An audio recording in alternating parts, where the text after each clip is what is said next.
আমার চ্যানেলে আপনাদের সকলকে স্বাগত। একদিন বিদ্যাসাগর মহাশয় কোনো একটি অনুষ্ঠানে গিয়েছেন।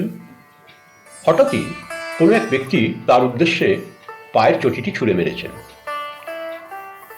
ঈশ্বরচন্দ্র বলছেন, কই আমি তো ওর কোনো উপকার করিনি। এমন একটি গল্প প্রচলিত আছে। গল্পটি সত্য কি মিথ্যা আমাদের জানা নেই, তবে বিষয়টির সারমর্ম হলো এই যে উপকার করলে তার প্রতিদানে ছেঁড়া চটির বা চটি ছোড়া এই ঘটনা ঘটতে পারে। অর্থাৎ উপকার করলে শত্রুতে পরিণত হওয়ার সম্ভাবনা বেড়ে যায়। এখন কম বেশি এই অভিজ্ঞতা আমাদের প্রত্যেকেরই আছে। উপকারী মানুষের সংখ্যা আমাদের সমাজে নেই নেই করেও কম নয়, কিন্তু উপকার করার বিনিময়ে শত্রুতা, অসম্মানিত হওয়া এই ঘটনাও আমাদের সমাজে বিরল নয়। তাহলে প্রশ্ন হলো যে উপকার তো একটি সামাজিক অত্যন্ত মহৎ কাজ। সেই কাজটি করলে উপকারী এবং উপকৃতের মধ্যে সুসম্পর্কের বদলে সম্পর্কের অবনতি কেন ঘটে? আজকের আলোচ্য বিষয় হলো এটি। মন দিয়ে শুনুন এবং আমি আশা করি যে সমস্ত বিষয়টা যদি আমরা সম্যকভাবে উপলব্ধি করতে পারি, তাহলে উপকারী এবং উপকৃতের মধ্যে এই যে একটি স্বাভাবিক পরিণতি শত্রুতার, আমরা এর থেকে মুক্ত হতে পারব। দেখুন, উপকার তো একটি মানবিক সামাজিক মূল্যবোধের বিষয়। আমরা নিশ্চয়ই মানুষের উপকার করি এবং করব। একজন মানুষ যখন বিপদগ্রস্ত হয়ে বা কোনো প্রয়োজনে উপকার নিতে আমার কাছে আসেন এবং আমি যখন সেই মানুষটির কিছুটা উপকার করি আমার সাধ্য অনুযায়ী, তখন আমাদের দুজনের মধ্যে যে সম্পর্ক তৈরি হয় সেটা হচ্ছে উপকারী এবং উপকৃতের সম্পর্ক। আমি উপকার করলাম, আমি উপকারী, এবং আমার দ্বারা যিনি উপকৃত হলেন, তিনি উপকৃত হলেন, যাকে আমি উপকার করলাম তিনি উপকৃত। এই দুটি সম্পর্ক স্বাভাবিকভাবে খুবই সুন্দর এবং স্বাভাবিকভাবে সামঞ্জস্যপূর্ণ, সম্মানের এবং মানবিক দিক থেকে এর দাম অনেক বেশি সমাজে। কিন্তু প্রায়শই দেখা যায় যে উপকারী এবং উপকৃতের মধ্যে সম্পর্কের অবনতি ঘটছে। প্রশ্ন হলো কেন? বিষয়টি এইখানে আমাদের অনুধাবন করা প্রয়োজন যে যেটা স্বাভাবিকভাবে বন্ধুত্ব সম্মানের বিষয়, সেটা কেন শত্রুতায় পরিণত হয়।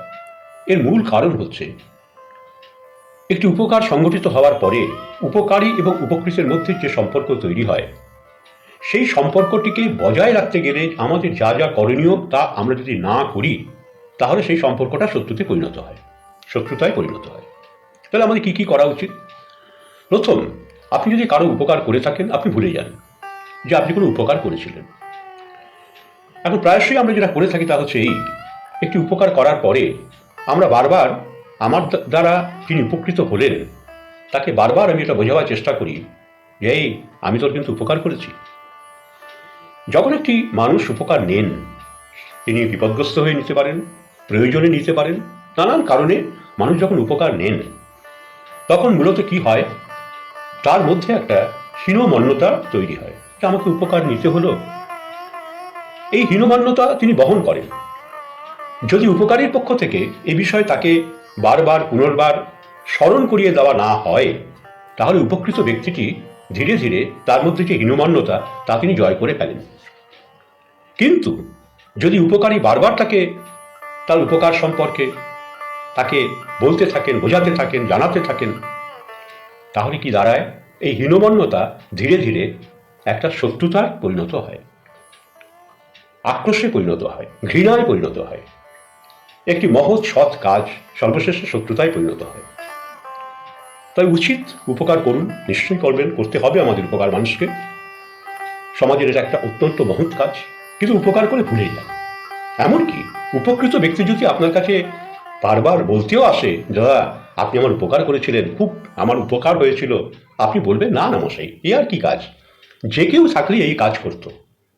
এটা যদি আপনি করতে পারেন, অর্থাৎ উপকার করে যদি আপনি বেমালুম ভুলে যেতে পারেন, তাহলে দেখবেন শত্রুতা নয়, উপকারী এবং উপকৃতর সঙ্গে এক মধুর সুসম্পর্কের তৈরি হচ্ছে। তাহলে যা দাঁড়ালো, উপকার করুন এবং ভুলে যান। যদি এই কাজটি করতে পারেন, তাহলে উপকারী এবং উপকৃতের মধ্যে যে সম্পর্কের অবনতি ঘটার সম্ভাবনা, সেই সম্ভাবনা সমূলই বিনষ্ট করা যাবে। এই একটি কাজ করে দেখুন, তাহলে দেখবেন যে আপনি যার উপকার করলেন তার সঙ্গে চিরদিন সুসম্পর্ক আপনার বজায় থাকছে। বিদ্যাসাগর মহাশয়ের মতন আক্ষেপ করে আপনাকে কখনো বলতে হবে না, আমি তো ওর কোনো উপকার করিনি। আজকে এইটুকুই। আবার অন্যদিন অন্য কোনো আলোচনা নিয়ে আপনাদের সামনে উপস্থিত হব। আমি অনাদি চক্রবর্তী। আমার চ্যানেলটি সাবস্ক্রাইব করবেন, আপনার মতামত দেবেন, পাশে থাকবেন। নমস্কার, ধন্যবাদ।